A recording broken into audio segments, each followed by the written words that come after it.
Paris, mars 1831. La ville pue la poudre, la boue et la paranoïa. Les échos de la Révolution de Juillet résonnent encore contre les pavés et le nouveau roi, Louis-Philippe, sent le sol trembler sous ses bottes. Le problème ne vient pas seulement des républicains enragés, mais d'une marée humaine qui inonde la capitale. Des milliers de soldats perdus, des mercenaires sans emploi, des patriotes polonais en exil, des révolutionnaires italiens et des déserteurs allemands. Des hommes qui savent manier le fusil et qui n'ont plus rien à perdre. Pour la monarchie, ils sont une bombe à retardement. C'est dans cette atmosphère électrique qu'une décision cynique et brillante est sans prise. Le 10 mars 1831, Louis-Philippe signe un décret royal créant une unité d'élite d'un genre nouveau, une légion d'étrangers. L'idée est simple, si ces hommes veulent se battre, qu'ils aillent le faire loin de Paris. Mieux encore, qu'ils aillent mourir pour la France sur une terre dont personne ne veut encore vraiment, l'Algérie. Le pacte proposé par le roi est une descente aux enfers déguisée en rédemption. La France ne vous demande pas votre nom, elle ne fouille pas votre passé, elle ne réclame pas vos papiers. Vous devenez un numéro, un fantôme sous un képi blanc. C'est le droit à l'oubli. En échange de cette table rase, vous offrez votre vie. Pour 5 ans, votre seule patrie sera le régiment. Votre seul Dieu sera votre officier et votre seule perspective sera le sable brûlant de l'Afrique du Nord. Les premiers recrutements ressemblent à une rafle dans les bas-fonds de l'Europe. On y croise d'anciens officiers de Napoléon qui ne savent plus vivre en paix, des criminels fuyant la corde et des idéalistes brisés. On les rassemble à Toulon et à Marseille dans un chaos indescriptible. Ils parlent 20 langues différentes, se détestant souvent, mais partagent une même ombre dans le regard. On ne leur donne pas d'uniforme glorieux, mais des surplus dépareillés. Ils ne sont pas l'armée de parade de la France, ils sont ses sacrifiables. Leur première destination est Alger, une ville de Casbah et de mystère que la France a conquise 1 an plus tôt sans trop savoir quoi en faire. Là-bas, l'émir Abd el-Kader prépare une résistance farouche. Les généraux français méprisants regardent débarquer ces troupes hétéroclites avec dédain. Pour eux, ces étrangers ne sont que de la chair à canon, destinés à être consumés par la fièvre et les embuscades. Mais alors que les premiers navires s'éloignent des côtes françaises, les légionnaires regardent l'horizon avec une étrange certitude. Ils ont laissé leur passé derrière eux, mais ils ignorent encore que l'enfer qu'ils vont affronter fera d'eux une légende. Car dans le désert, là où les armées régulières s'effondrent, ces hommes sans nom s'apprêtent à découvrir un secret terrible. Pour ceux qui n'ont plus rien, la mort est une vieille amie, et le sacrifice, une addiction. Le 30 avril 1831, la Légion naissait par un décret. Le 30 avril 1863, elle reçoit son âme. Sous le soleil de plomb du Mexique, près du village de Cameron, une main de bois devient le centre d'un univers de sang et de poussière. Ce jour-là, la 3e compagnie du régiment étranger, forte de 62 soldats et 3 officiers, s'avance dans les terres chaudes pour protéger un convoi d'or destiné à l'armée de Napoléon III. Ils ne savent pas qu'ils marchent au-devant de l'immortalité. Soudain, le sol tremble. 2000 cavaliers et fantassins mexicains surgissent de la brume de chaleur. Le capitaine Jean d'Anjou, un vétéran qui a perdu sa main gauche en Crimée et la remplace par une prothèse en bois articulé, comprend immédiatement « la retraite est impossible ». Il fait former le carré. Les baïonnettes brillent, les premiers rangs mexicains s'écrasent contre ce hérisson d'acier. Les légionnaires se replient dans une hacienda en ruine, une prison de briques où l'air brûle les poumons. Le colonel mexicain Milan, impressionné par leur courage, propose une reddition honorable. La réponse de Danjou claque comme un coup de fusil. « Nous avons des cartouches et nous ne nous rendrons pas ». Pour sceller ce pacte avec la mort, Danjou fait jurer à ses hommes, sur sa main de bois, de se battre jusqu'au dernier. Le serment est prêt. Le sacrifice peut commencer. Pendant 10 heures, sans une goutte d'eau sous une température de 40 degrés, les 65 hommes repoussent vague après vague. La soif était plus terrible que les balles. Ils lèchent le sang sur leurs bras pour humidifier leurs lèvres. Danjou tombe, une balle en plein cœur. Les sous-lieutenants Villain et Maudet reprennent le flambeau. À 18 heures, il ne reste que 5 hommes debout. Ils n'ont plus une seule munition. À l'ordre de Maudet, ils ajustent leurs baïonnettes et chargent, seuls contre 2000. Face à cette folie héroïque, les Mexicains baissent leurs armes. Leur chef s'exclame « Ce ne sont pas des hommes, ce sont des démons ». Il accorde aux derniers survivants une garde d'honneur et leur laisse leurs fusils. La main de bois de Danjou, retrouvée sur le champ de bataille, est aujourd'hui la relique la plus sacrée de la Légion, enfermée dans un coffre au quartier général d'Aubagne. Mais si Cameron a donné à la Légion son code d'honneur, elle lui a aussi donné une soif insatiable de défis impossibles, car désormais, chaque légionnaire sait qu'il appartient à une élite pour qui la victoire n'est rien, et la fidélité à la parole donnée est tout. Une fidélité qui va bientôt être testée dans les sables brûlants de l'Algérie, où la construction d'un empire demandera bien plus que du sang. Elle exigera une discipline de fer dans un monastère de sable nommé Sidi Bel Abbès. Si Cameron est l'âme de la Légion, Sidi Bel Abbès en est le corps. En 1842, ce n'était qu'un poste de guet perdu sur une plaine marécageuse d'Algérie. Quelques années plus tard, c'est une cité radieuse, sortie de terre par la seule force des bras de ces hommes que la France refusait d'appeler ses fils. On ne l'appelait pas une garnison, mais le monastère de sable. Le légionnaire de cette époque est un être hybride, le soldat bâtisseur. Sous un soleil qui fait fondre le plomb, il ne se contente pas de combattre l'émir Abd el-Kader. Il brise la pierre, creuse des canaux, trace des routes rectilignes et érige des murs blancs. La discipline y est d'une brutalité monastique. À Sidi Bel Abbès, le temps se mesure au son du clairon et au rythme des corvées épuisantes. Celui qui flanche ne reçoit pas de pitié. C'est ici que naît le sinistre et glorieux adage « Mars qual sensitiam, désir marche ou crève ». La vie quotidienne est une lutte contre l'ennui et la chaleur. Dans les chambrées, l'odeur du cuir, du tabac gris et de la poussière domine. Les hommes issus de 30 nations différentes apprennent le français de la Légion, un sabir de 500 mots, suffisant pour comprendre un ordre et ne jamais discuter. Pour ces parias, la caserne devient la seule église et le drapeau la seule famille. On y cultive le culte du souvenir. Le musée de la Légion y est fondé, abritant la main de Danjou comme une sainte relique. Mais ne vous y trompez pas, cette rigueur de fer n'est pas gratuite. Elle prépare une machine de guerre capable de supporter ce qu'aucune armée régulière n'accepterait. Les marches forcées de 50 km sous 45 degrés, avec 40 kg sur le dos, transforment les hommes en automates de chair et d'acier. Ils ne marchent pas pour la gloire de la République, qu'ils connaissent à peine, mais pour ne pas décevoir le camarade qui marche à leur côté. Sidi Bel Abbès devient le cœur battant d'un empire en pleine expansion. C'est de ce point central que les colonnes s'élancent vers les confins du Sahara, vers le Tonkin ou vers le Mexique. Cependant, alors que la France consolide sa présence en Afrique du Nord, un défi d'un genre nouveau surgit plus au sud, au cœur de la jungle. Les légionnaires s'apprêtent à affronter un ennemi qu'ils n'auraient jamais imaginé rencontrer sur un champ de bataille, une force de frappe mystérieuse et fanatique, les redoutables Amazones du Dahomey. Rien ne prépare un légionnaire, même le plus endurci par les bagarres de chambrée ou les duels au soleil, à l'éclat d'une lame tenue par une main de femme. En cette année 1892, sous la voûte oppressante de la jungle du Dahomey, les hommes du colonel Dodds découvrent que l'enfer a un nouveau visage. Ils sont venus pour briser le roi Béhanzine, le roi requin, qui défie l'expansion française en Afrique de l'Ouest. Mais sur le chemin d'Abomey, la capitale interdite, se dresse un rempart de chair que personne n'avait pris au sérieux, les Minots. Pour les Européens, ce ne sont que des Amazones, une curiosité exotique. Pour les légionnaires qui reçoivent leur charge hurlante à l'aube du 19 septembre à Dogba, ce sont des furies. Vêtues de tuniques bleues, le crâne rasé ou couvert d'un bonnet blanc, ces guerrières d'élite ne connaissent pas la peur. Elles ne cherchent pas à capturer, elles cherchent à décapiter.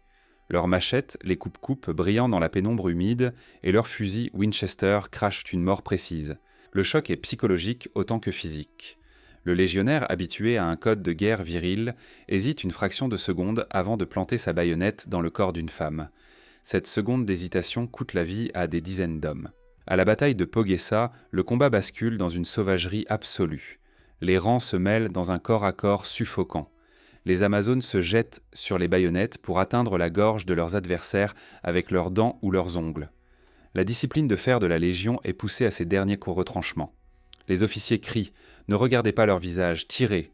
Le colonel Dodds, un métis sénégalais à la poigne d'acier, comprend que cette guerre ne ressemblera à aucune autre. Il faut brûler les villages, avancer mètre par mètre dans une végétation qui semble vouloir dévorer les vivants. Béhanzine a juré que le sang des Blancs fertiliserait ces terres, et les Minots sont ses instruments sacrés. Finalement, après des semaines de carnage, la Légion entre dans Abomey. Mais elle ne trouve qu'une ville en cendres, incendiée par son propre roi en fuite. Les légionnaires sortent de cette campagne épuisés, le regard marqué par la férocité de ces femmes qui préféraient mourir sur une baïonnette plutôt que de reculer. Ils ont gagné une province pour l'Empire, mais ils ont perdu une part de leur certitude sur la supériorité de la civilisation. Cependant, le repos sera de courte durée. Tandis que les survivants du Dahomey pansent leurs plaies, Un autre appel arrive de l'océan Indien. Cette fois, l'ennemi ne chargera pas avec une machette. Il sera invisible, silencieux, et il s'apprête à transformer une île paradisiaque en un immense cimetière à ciel ouvert. Madagascar les attend. Imaginez un paradis de cartes postales qui, en quelques semaines, se transforme en une morgue à ciel ouvert. En 1895, lorsque les navires français jettent l'ancre dans la baie de Majunga, les légionnaires découvrent Madagascar, une île de terre rouge, de forêts impénétrables et de marécages stagnants. La mission est simple sur le papier, marcher sur Antananarivo, la capitale des Hauts Plateaux, et imposer le protectorat français à la reine Ranavalona III. Mais ce que le commandement a oublié, c'est qu'entre la côte et la capitale, il n'y a pas de route. Il n'y a que le vert. Pour la Légion, cette campagne ne sera pas une suite de charges héroïques, mais un calvaire de terrassiers. Le général Duchesne commet l'erreur fatale de vouloir transporter une artillerie lourde et des voitures Lefebvre à travers la jungle. La solution ? La Légion. Munis de pelles et de pioches, les hommes du 1er régiment étranger deviennent des forçats de la route. Sous un soleil de plomb ou des pluies diluviennes, ils brisent la roche et remblairent les marées. On ne meurt pas ici d'une balle malgache. Les troupes de la reine évitent le contact. On meurt de l'invisible. Le véritable ennemi porte un nom, la malaria. À cela s'ajoutent la dysenterie et la typhoïde. Les chiffres sont terrifiants, presque absurdes pour une opération militaire. Sur les 15 000 hommes du corps expéditionnaire, moins de 100 tombent sous le feu ennemi. Près de 6 000 succombent aux maladies tropicales. La colonne de marche devient une procession de spectres au visage jauni par la quinine et au corps décharné. Chaque kilomètre gagné sur la jungle se paie en cadavres que l'on enterre à la hâte au bord du sentier, sous une croix de bois que la végétation dévorera en quelques jours. Les légionnaires, pourtant habitués à la dureté d'Algérie, craquent. On voit des colosses s'effondrer en pleurant, terrassés par une fièvre qui fait bouillir leur sang. Pourtant, la discipline survit à la raison. Nel Okage Marche ou crève n'est plus un slogan, c'est une réalité biologique. Malgré l'épuisement, la route avance. Le 30 septembre 1895, après 7 mois d'un enfer de boue, la capitale tombe. La France a gagné une île, mais elle a sacrifié la fine fleur de ses mercenaires pour une voie carrossable qui ne servira presque jamais. Madagascar reste dans l'histoire de la Légion comme la campagne de la boue, une victoire amère où la gloire s'est noyée dans les marécages. Mais alors que les survivants rentrent en Afrique pour panser leurs plaies, un grondement sourd monte d'Europe.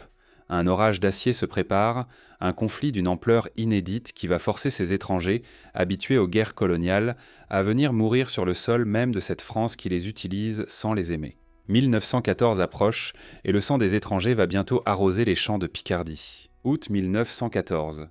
Paris est en délire, mais c'est un délire qui ne ressemble à aucun autre. Aux Invalides, une marée humaine s'engouffre dans les bureaux de recrutement. Ce ne sont pas des Français que l'on appelle sous les drapeaux, ce sont des étrangers. Des peintres russes, des poètes américains comme Alan Seeger, des exilés juifs polonais, des intellectuels italiens et, plus surprenant encore, des Allemands qui renient leur Kaiser pour servir Marianne.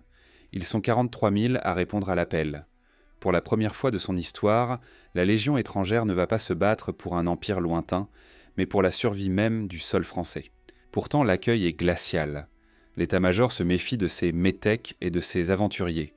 On les traite avec dédain, on les parque dans des camps de fortune avant de les jeter dans l'enfer des tranchées de la Marne et de la Somme. Le régiment de marche de la Légion étrangère, RMLE, est né de ce chaos.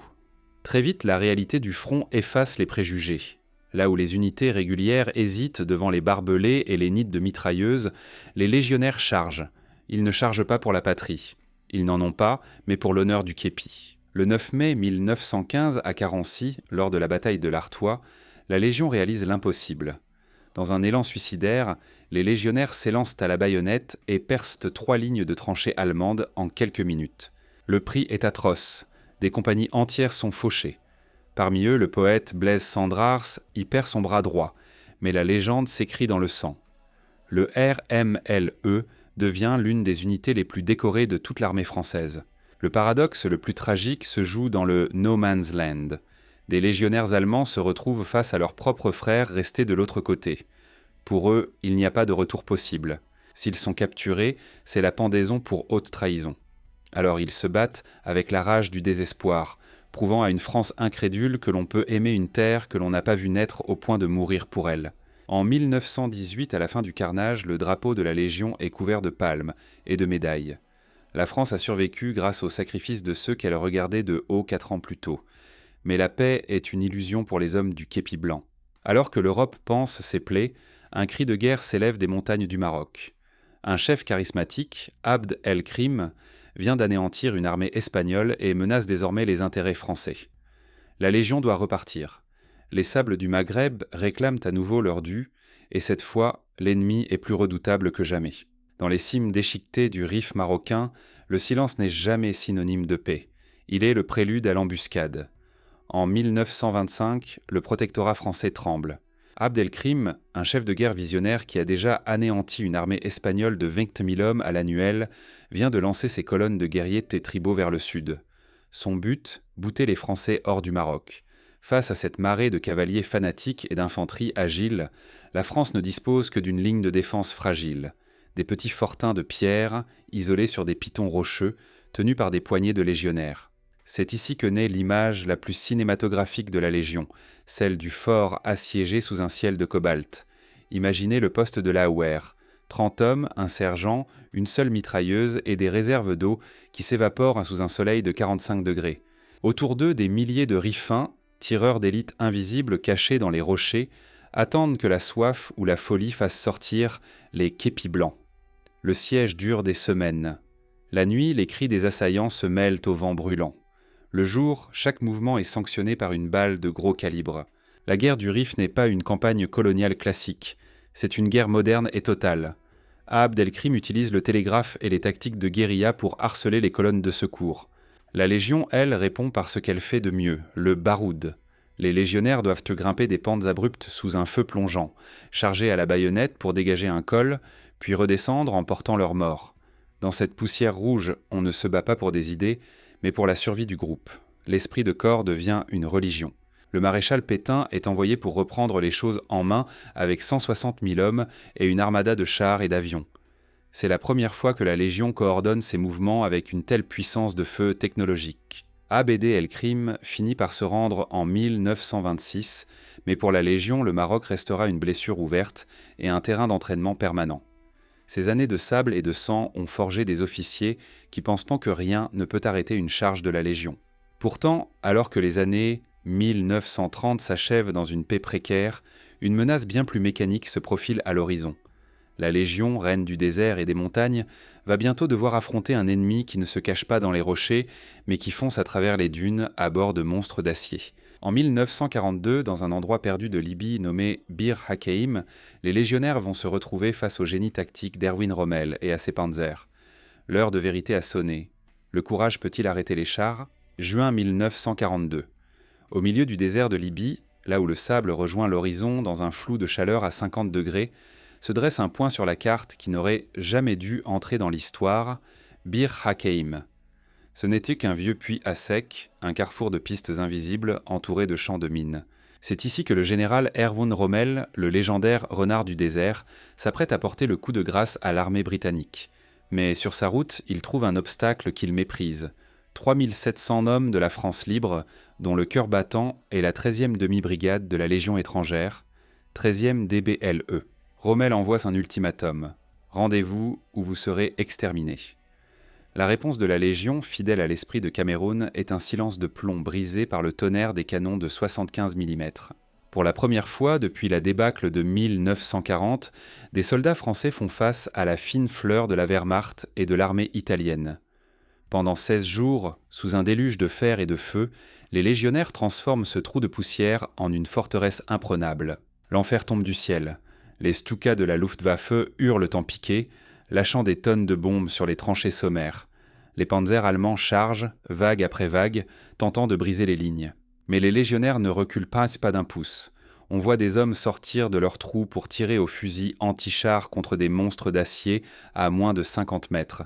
La soif est atroce, la ration d'eau tombe à 1/4 de litre par jour, mais le moral reste d'acier.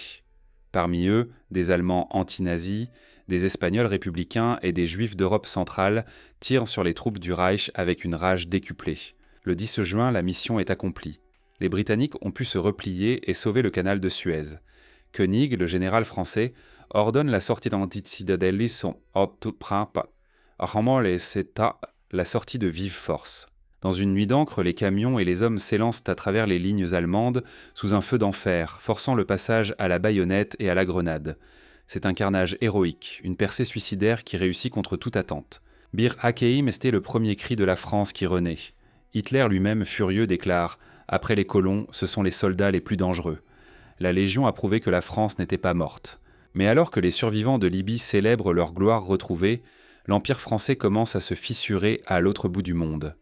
Une autre jungle, bien plus épaisse et mortelle, attend les képis blancs. Là-bas, au Tonkin, un petit homme en sandales de caoutchouc prépare un piège dont personne ne sortira indemne. L'Indochine s'apprête à devenir le tombeau des illusions coloniales. Imaginez un cratère de boue rouge, grand comme une main ouverte au milieu des montagnes du Tonkin. Imaginez des milliers d'hommes qui tombent du ciel, suspendus à des corolles de soie blanche, sachant qu'ils sautent directement dans un hachoir à viande. Nous sommes en mars 1954. Le lieu s'appelle Dien Bien Phu. Pour la Légion étrangère, ce n'est plus une opération militaire, c'est un arrêt de mort accepté avec une élégance glaciale. L'idée du commandement français était de créer un abcès de fixation pour attirer le Viet Minh et l'écraser sous l'artillerie. Mais le général Giap a fait l'impossible.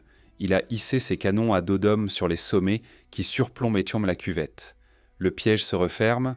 Les points d'appui, baptisés de noms de femmes, Béatrice, Gabrielle, Isabelle, tombent les uns après les autres sous un déluge d'acier. La Légion est partout. Les légionnaires parachutistes du 1er et 2e BEP sautent en renfort, même ceux qui n'ont jamais breveté, simplement pour rejoindre leurs frères d'armes dans l'enfer. Le quotidien est une horreur indescriptible. Le crachin, cette pluie fine et incessante, transforme les tranchées en cloaques où l'on s'enfonce jusqu'aux genoux. L'odeur de la gangrène se mêle à celle de la poudre et de la terre retournée.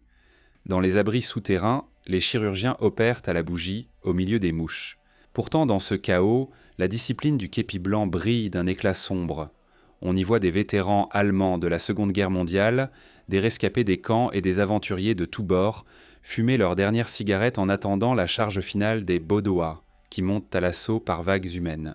Le 7 mai 1954, après 56 jours de combats apocalyptiques, le camp retranché tombe. La chute de la position Isabelle, tenue par la 13e DBLE, marque la fin de l'Indochine française. Plus de 10 000 hommes partent pour les camps de rééducation de Giap. Peu en reviendront. La France a perdu sa perle coloniale et la Légion a laissé ses meilleurs officiers dans la boue du Tonkin. Mais alors que les survivants, hagards et décharnés, débarquent à Marseille, ils ne trouvent pas la paix. Une rumeur de révolte gronde déjà dans les Aurès. La guerre d'Algérie vient d'éclater. Pour la Légion, le choc est immense. On leur demande de défendre la terre qui les a vus naître, cette terre de Sidi Bel Abbès qu'ils considèrent comme leur seule vraie patrie. Cette fois, le combat ne sera pas seulement contre un ennemi extérieur, mais contre la France elle-même, dans un déchirement qui mènera la Légion au bord de l'autodestruction. Avril 1961. Alger ne dort pas. Le bruit des chenilles sur l'asphalte n'annonce pas une victoire contre le FLN, mais un séisme qui va ébranler les fondements même de la France. Pour la première fois de son histoire, la Légion étrangère, l'instrument le plus fidèle de la République, se retourne contre son maître. Le premier régiment étranger de parachutistes, premier REP, l'élite de l'élite, vient de s'emparer du gouvernement général. À sa tête, des généraux en rupture de ban lancent un défi au général de Gaulle. L'Algérie doit rester française coûte que coûte. Pour les légionnaires, ce n'est pas une question de politique, c'est une question d'entrailles. Depuis 1831, l'Algérie est leur berceau. Sidi Bel Abbès est leur ville sainte. Après l'humiliation de l'Indochine, ils ne peuvent pas accepter d'abandonner une seconde fois la terre qu'ils ont arrosée de leur sang. Le cri « Algérie française » résonne dans les casernes comme un serment mystique. Mais le rêve ne dure que 4 jours. Le général de Gaulle, imperturbable, s'adresse à la nation à la radio « Française, Français, aidez-moi ». Les appelés du contingent refusent de suivre les séditieux. Le putsch s'effondre. La fin du premier REP est une scène de tragédie antique. Le régiment le plus décoré d'Algérie est dissous par décret. Alors que les camions emmènent les parachutistes vers l'exil ou la prison, une voix s'élève, bientôt suivie par des centaines d'autres. Ils ne hurlent pas de haine, ils chantent. Non, je ne regrette rien, d'Édith Piaf devient l'hymne de leur chute. Les civils d'Alger, en larmes, jettent des fleurs sur leur passage. C'est le divorce sanglant entre une armée de métiers et une nation qui veut tourner la page de l'Empire. En 1962, le couperet tombe, les accords d'Évian sont signés, l'Algérie est indépendante. La Légion doit quitter Sidi Bel Abbès. Avant de partir, les légionnaires déterrent les cendres de leurs morts et emportent la main de bois du capitaine d'Anjou. Ils brûlent ce qu'ils ne peuvent emporter. La Légion, amputée de son foyer historique, est rapatriée à Aubagne, dans le sud de la France. Le général de Gaulle est furieux. Pour lui, la trahison du Patch mérite la peine capitale. Il envisage sérieusement de dissoudre totalement la Légion étrangère. Le sort de ces 130 ans d'histoire ne tient plus qu'à un fil. Les mercenaires de la gloire sont devenus des parias aux yeux de l'Élysée. Comment prouver son utilité quand on a perdu sa raison d'être et que l'Empire s'est évaporé? La réponse viendra d'un saut dans l'inconnu, au cœur du continent noir, là où seule une intervention désespérée pourra laver l'affront de la révolte. Mai 1978. La ville minière de Kolwezi, au Zaïre, est devenue un abattoir. Des rebelles katangais, les Tigres, ont envahi la cité, massacrant civils européens et africains dans une orgie de violence aveugle. Plus de 2000 otages tremblent dans l'obscurité de leur maison, attendant une balle ou un miracle. À Paris, le président Valéry Giscard d'Estaing sait que chaque heure compte. Mais envoyer l'armée régulière à 6000 km de distance est un cauchemar logistique. Il n'y a qu'une seule unité capable de sauter dans cet enfer sans préavis. Le 2e régiment étranger de parachutistes, le célèbre 2e REP. Le 19 mai, sous un ciel de plomb, des C-130 Hercule survola la brousse africaine. À l'intérieur, les visages des légionnaires sont de pierre. Ils ne sautent pas avec le matériel sophistiqué des armées modernes. Ils sautent à basse altitude, à 250 mètres du sol, sans réserve, directement sur une ville tenue par 3000 rebelles, lourdement armés. C'est le saut de l'espoir. Lorsque les corolles de soie s'ouvrent au-dessus de Kolwezi, les rebelles lèvent la tête, stupéfaits. Ils croyaient avoir le temps. Ils ont la Légion. L'atterrissage est brutal, les combats urbains plus encore. Les légionnaires progressent maison par maison, rue par rue, dans une odeur de décomposition et de poudre. Le lieutenant-colonel Hérulin dirige ses hommes avec une précision d'horloger. En quelques heures, le lycée Jean 23 est libéré, les nids de mitrailleuses sont réduits au silence à la baïonnette. Les paras du REP découvrent l'horreur, des charniers, des familles entières exécutées. La rage décuple leur efficacité. En moins de 48 heures, la ville est sécurisée, les otages survivants sont évacués et les tigres s'enfuient vers la frontière angolaise. L'opération Bonite est un triomphe mondial. Les images de ces hommes en tenue de camouflage, le regard vide de fatigue mais le geste précis, font le tour de la planète. La Légion n'est plus le vestige d'un empire colonial moribond. Elle est devenue la force d'intervention rapide de la France, les pompiers du monde. Elle a prouvé au général de Gaulle, par-delà la tombe, et à ses successeurs, que sans elle, la voix de la France dans le monde serait bien plus faible. Kolwezi a sauvé la Légion de la dissolution. Elle a redoré le blason du képi blanc et forgé le mythe moderne du guerrier d'élite capable d'être projeté n'importe où en un claquement de doigts. Mais alors que le XXe siècle s'achève, une question fondamentale demeure. Dans un monde de drones, de satellites et de guerres asymétriques, que reste-t-il de l'âme de ces mercenaires ? Qu'est-ce qui pousse encore, aujourd'hui, un homme à renoncer à son nom pour rejoindre une armée qui ne lui promet que de la sueur et du sang ? L'Empire est mort, mais le fantôme de la Légion, lui, refuse de s'éteindre. Au XXIe siècle, à l'ère des drones tueurs, de la cyberguerre et de l'intelligence artificielle, un anachronisme vivant continue de défiler sur les Champs-Élysées, au pas lent et solennel de 88 pas par minute. La barbe est longue, le tablier de cuir est lourd et la hache brille sur l'épaule. C'est le fantôme d'un empire qui a disparu, mais qui refuse de mourir. La Légion étrangère n'est plus l'instrument d'une conquête coloniale. Elle est devenue le dernier sanctuaire de l'héroïsme pur, une usine à hommes où l'on entre anonyme pour ressortir frère d'armes. Aujourd'hui encore, à la porte du quartier Vienno à Aubagne, des candidats arrivent du monde entier. Un ancien flic de Moscou côtoie un étudiant brésilien en rupture de ban, un paysan népalais ou un déçu de l'American Dream. Ils viennent chercher ce que le monde moderne ne peut plus leur offrir, une seconde chance absolue. Ici, le passé est une terre brûlée. On vous donne un nom de guerre, une identité déclarée, et on vous jette dans un moule de fer. La langue française, apprise à coups de chant et de corvée, devient le seul lien entre 150 nationalités. Legio Patria Nostra. La Légion est notre patrie. Ce n'est pas un slogan, c'est une nécessité biologique pour celui qui n'a plus rien. De l'Afghanistan au sable du Mali, lors de l'opération Barkhane, le képi blanc est toujours en première ligne. Dans le désert du Sahel, les légionnaires ont retrouvé la chaleur de l'Algérie et les embuscades du Maroc. Ils ont prouvé que malgré la technologie, il faut toujours un homme au sol capable de marcher 40 km avec 40 kg sur le dos pour tenir une position. La France, souvent prompte à critiquer son passé impérial, sait que la Légion était son bouclier le plus fidèle. C'est une armée qui ne se plaint jamais, qui ne vote pas et qui meurt en silence pour un drapeau qui n'est pas le sien à l'origine. Chaque 30 avril, pour l'anniversaire de Cameron, la main de bois du capitaine Danju ressort de son coffre. C'est le moment où le temps s'arrête. Le légionnaire de 2024 regarde cette relique et voit son propre destin. Il sait qu'il appartient à une lignée de parias, qui depuis 2 siècles lavent leurs péchés dans le sang des batailles. L'Empire est mort, les colonies sont devenues des nations, mais le besoin d'absolu, lui, est éternel. La Légion reste ce paradoxe vivant, une troupe de mercenaires devenue l'élite morale d'une nation. Mais alors que le monde s'enfonce dans une nouvelle ère d'incertitude et que les grandes puissances aiguisent à nouveau leurs lames, une question demeure dans l'ombre des chambrées. Jusqu'où la France pourra-t-elle compter sur ces hommes à qui elle demande tout, sans jamais leur donner tout à fait une place à table? L'histoire de la Légion n'est pas finie, elle attend simplement le prochain cri du clairon pour écrire, dans la poussière d'un nouveau champ de bataille, une page que personne n'avait prévue.